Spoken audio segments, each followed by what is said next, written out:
ಕವನದ ಹೆಸರು ಚಂದದ ಗೊಂಬೆ ಚೈತನ್ಯ. ಇದನ್ನು ಬರೆದವರು RTN ಕುಮಾರ್. ಇದರ ಬರವಣಿಗೆ ವೆಂಕಟರತ್ನ CN.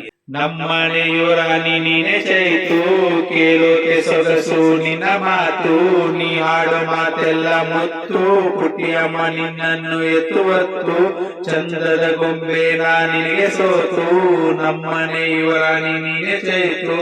ಅಮ್ಮನ ಕೈಯ ತುತ್ತು ತಿನ್ನುವಾಗ ಯಾರ ಕಣ್ಣ ಬಿತ್ತು, ದೃಷ್ಟಿ ತೆಗೆಯಲು ಬೆಳೆದಿಂದಲೇ ನಿನ್ನ ಬಳಿಗೆ ಬಂತು, ಶಾರದಾ ಪೀಠದಲ್ಲಿ ಅಕ್ಷರಾಭ್ಯಾಸ ಕಲಿತು, ಟೀಚರ್ ಆಗಿ ನೀ ಮಾಡಬೇಕು ಒಳಿತು, ನಾವು ಹೋಗೋ ದಾರಿಯ ಮರೆತು, ನೀ ಸ್ಕೂಲಿಂದ ಬರೋ ದಾರಿಲಿ ಕುಳಿತು, ಚಂದ ಮಾಮನೆ ನಿನ್ನ ನೋಡುತ್ತ ಸೋತ, ನಮ್ಮನೆಯು ರಾಣಿ ನೀನೆ ಚೈತು, ಕೇಳೋಕೆ ಸೊಗಸು ನಿನ್ನ ಮಾತು, ನನ್ನ ಎದೆಯ ಮೇಲೆ ನೀ ಇಟ್ಟೆ ಪುಟ್ಟ ಹೆಜ್ಜೆ, ನೀ ನಡೆದಾಡುವಾಗ ಸಂಗೀತವಾದ ಕಾಲಗೆಜ್ಜೆ, ನವಿಲು ನಾಚಿ ನೀರಾಗುವಂತಿದೆ ನಿನ್ನ ಲಜ್ಜೆ, ಎರಡು ಕಣ್ಣು ಸಾಲದು ನೋಡೋಕೆ ನಿನ್ನ ಎರಡು ಜಡೆ, ಯೂನಿಫಾರ್ಮ್ ಹಾಕೊಂಡು ಸ್ಕೂಲಿಗೆ ನೀ ನಡೆ, ಪೇರೆಂಟ್ಸ್ಗೆ ಯಾವಾಗ್ಲೂ ಮಕ್ಕಳೇ ಸಂಪತ್ತು, ಮೈ ಮರೆತರೆ ಕಾದಿರುತ್ತೆ ಆಪತ್ತು, ಚಂದುಲಿ ಚೆಲುವೆ ನಿನಗೆ ಸೋತೆ, ನಮ್ಮನೆಯು ರಾಣಿ ನೀನೆ ಚೈತು,